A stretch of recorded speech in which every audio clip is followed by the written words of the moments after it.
तो हमने अभी तक डिस्कस किया कि हम एक मोनोक्रोमेटिक सोर्स यूज़ करके एंड एक फ्रेस्नेल बाइप्रिज्म यूज़ करके इंटरफ्रेंस पैटर्न ऑब्टेन कर सकते हैं।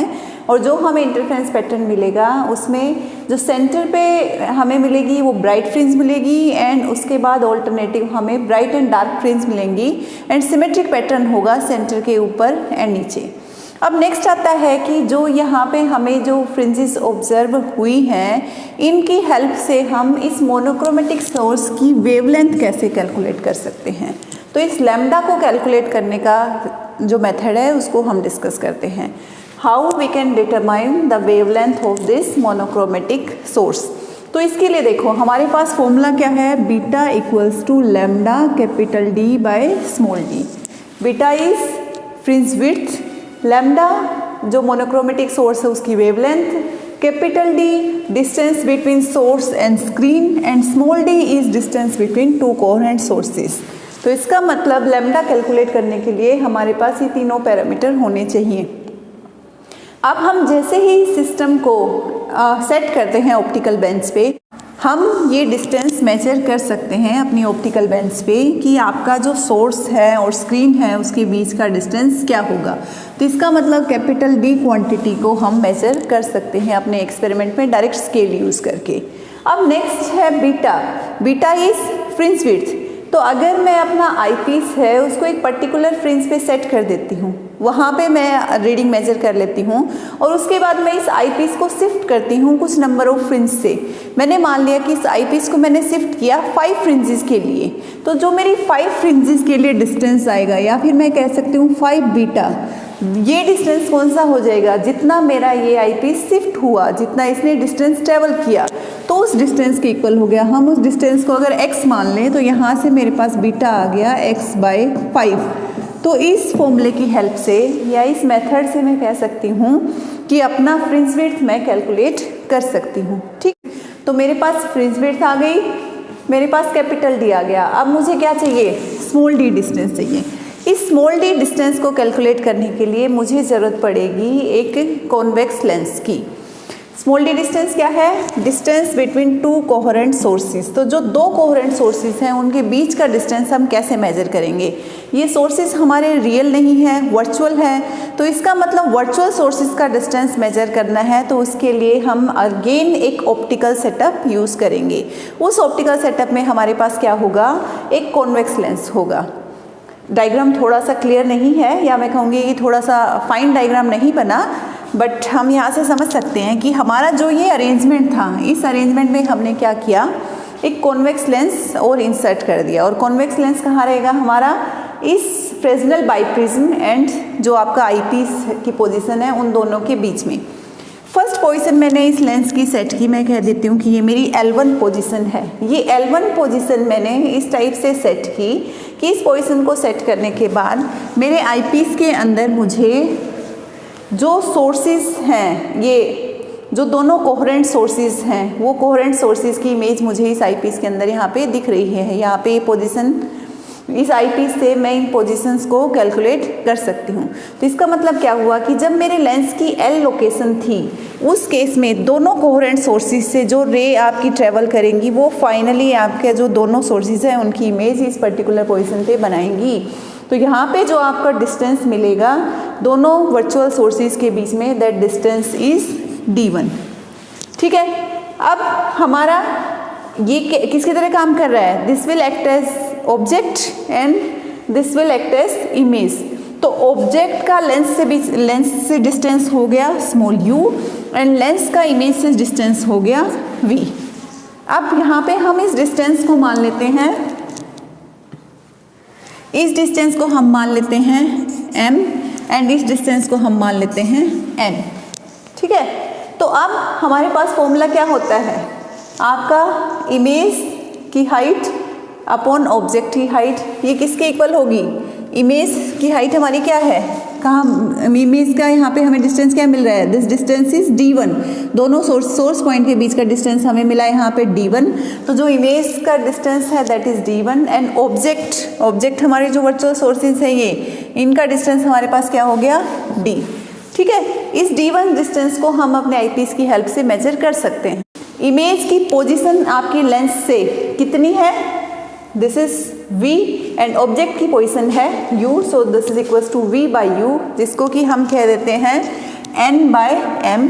तो यहाँ से हमारे पास फॉर्मूला मिल गया d1 by d equals to n by m, और यहाँ से मुझे मिला m d1 equals to n d। ये मेरी हो गई इक्वेशन नंबर 1। तो हमारी जो लेंस की फर्स्ट पोजीशन थी, जिस पोजीशन के करस्पॉन्डिंग मुझे यहाँ पे इन वर्चुअल सोर्सेज की इमेज मिली, उस पोजीशन के करस्पॉन्डिंग मेरे पास ये इक्वेशन आ गई है। अब लेंस की सेकंड पोजीशन हम फिर से शिफ्ट करेंगे यहाँ पे, और इसके बाद नेक्स्ट हमें एक और पोजीशन मिलेगी जिस पे हम कह सकते हैं कि हमें इन वर्चुअल सोर्सेज की इमेज अगेन मिलेगी। तो इस पोजीशन को अगर मैं कह देती हूँ L2, तो इस पोजीशन के करस्पॉन्डिंग अगेन हमारे दोनों वर्चुअल सोर्सेज से जो लाइट रे ट्रैवल करेगी वो आपकी इमेज बनाएगी इस पर्टिकुलर पोजीशन पे। और यहाँ पे हम मान लेते हैं इन दोनों वर्चुअल सोर्सेज का जो इमेज की पोजीशन पे हमें डिस्टेंस मिला, दैट इज d2। तो इस इक्वेशन को हम फिर से यूज़ करें तो देखो हमारे पास क्या था, इमेज बाय ऑब्जेक्ट। तो इमेज बाय ऑब्जेक्ट, अब इमेज का आपका डिस्टेंस कितना बन रहा है, d2, ऑब्जेक्ट का डिस्टेंस सेम है small d, so d2 by small d equals to image की लोकेशन, या फिर हम कहें इमेज का जो पोजीशन है इस लेंस से, वो इमेज की पोजीशन अब v कौन सा हो गया आपका, ये हो गया, दिस इज, हम कह देते हैं इसको v प्राइम। और ये यहाँ से लेंस की पोजीशन मेरी L2 हो चुकी है, तो अब मेरे नेक्स्ट ये डिस्टेंस बनेगा u प्राइम। सो इसको मैं कह देती हूँ v prime by u prime. So d2 by d equals to v prime by u prime. अब एक पॉइंट यहाँ पे मैं आपको बताना चाहती हूँ कि जो ये लेंस की लोकेशंस हैं L1 एंड L2, ये एक्चुअल में कॉन्जुगेट होती हैं। कॉन्जुगेट होती हैं मतलब कि जब L1 पोजीशन पे ऑब्जेक्ट का डिस्टेंस u था, इमेज का डिस्टेंस v था, तो L2 ऐसी कॉन्जुगेट पोजीशन मिलेगी कि आपका जो ये डिस्टेंस अब बचा वो डिस्टेंस प्रीवियस ऑब्जेक्ट के डिस्टेंस के बराबर होगा, एंड जो ऑब्जेक्ट का डिस्टेंस अब बना u प्राइम वो आपका प्रीवियस इमेज के बराबर होगा। तो इसको मैं कह सकती हूँ कि एक्चुअल में यहाँ पे जो v प्राइम है वो m के इक्वल होगा और u प्राइम है वो n के इक्वल होगा। पहले क्या था, पहले आपका v n के इक्वल था एंड u आपका m के इक्वल था।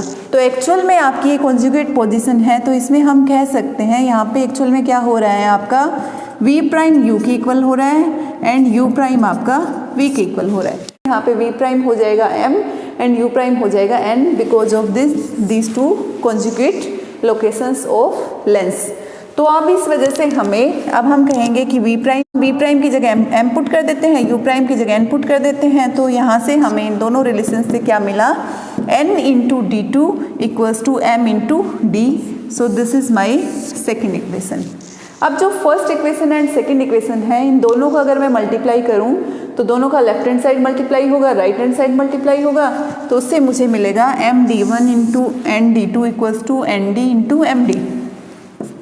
एन एम दोनों साइड से कैंसिल हो गए, तो यहाँ से मुझे मिला d equals to square root of d1 d2। d value मुझे कैलकुलेट करनी थी जो कि है इन दोनों वर्चुअल सोर्सेज के बीच का डिस्टेंस, उसको कैलकुलेट अब मैं कर सकती हूँ क्योंकि जो d1 एंड d2 वैल्यूज़ हैं उनको मैं एक्सपेरिमेंटली मेज़र कर पा रही हूँ। तो इन दोनों की वैल्यूज़ जैसे ही मैं इस फॉर्मूले में पुट करूँगी, यहाँ से मेरे पास स्मॉल d की वैल्यू आ जाएगी। तो अब जो वेवलेंथ का फॉर्मूला है, ये वेवलेंथ का फॉर्मूला मेरा क्या होगा एक्चुअल में, ये वेवलेंथ का फॉर्मूला मेरा क्या होगा, lambda equals to beta d by capital D. तो अब इस फॉर्मूले में मेरे पास तीनों पैरामीटर मुझे पता है, कैपिटल डी मुझे पता है, distance between source and screen, small D मुझे पता है, distance between to virtual sources, and beta मुझे पता है फ्रिंज विड्थ। तीनों वैल्यूज़ अगर मुझे पता है अब, तो मैं लैम्डा कैलकुलेट कर सकती हूँ जो क्या है, मोनोक्रोमेटिक सोर्स की वेवलेंथ है।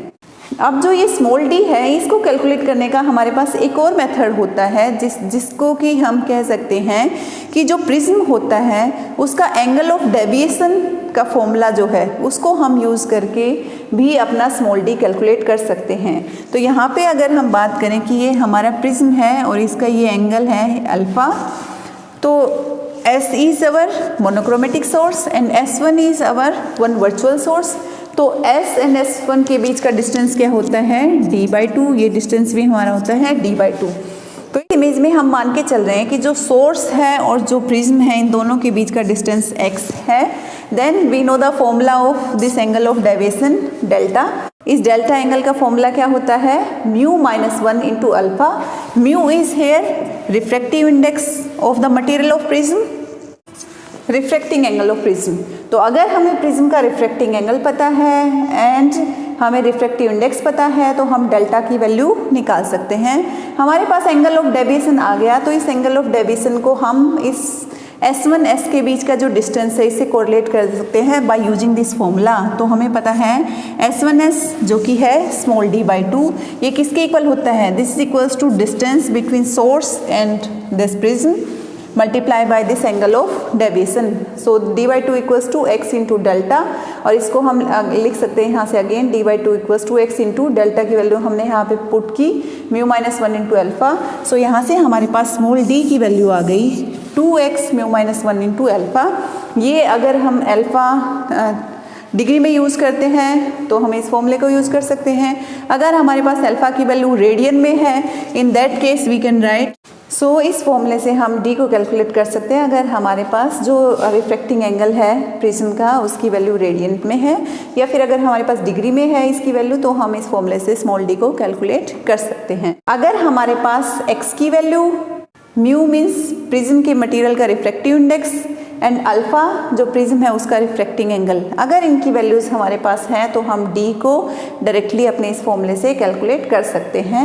अदरवाइज स्मॉल d को कैलकुलेट करने के लिए हम अपना ये मेथड भी यूज़ कर सकते हैं। तो इस टाइप से इन सारे पैरामीटर्स की हेल्प से हम जो मोनोक्रोमेटिक सोर्स यहाँ पे यूज़ कर रहे हैं उसकी वेवलेंथ कैलकुलेट कर सकते हैं इस फ्रेस्नेल बाइप्रिज्म एक्सपेरिमेंट से। तो आई होप आपको ये क्लियर हुआ होगा कि फ्रेस्नेल बाइप्रिज्म क्या होता है एंड फ्रेस्नेल बाइप्रिज्म को हम कैसे यूज़ करते हैं इस मोनोक्रोमेटिक सोर्स की वेवलेंथ कैलकुलेट करने के लिए। अगर इसमें कोई भी डाउट हो तो उसको आप पूछ सकते हैं। Thank you.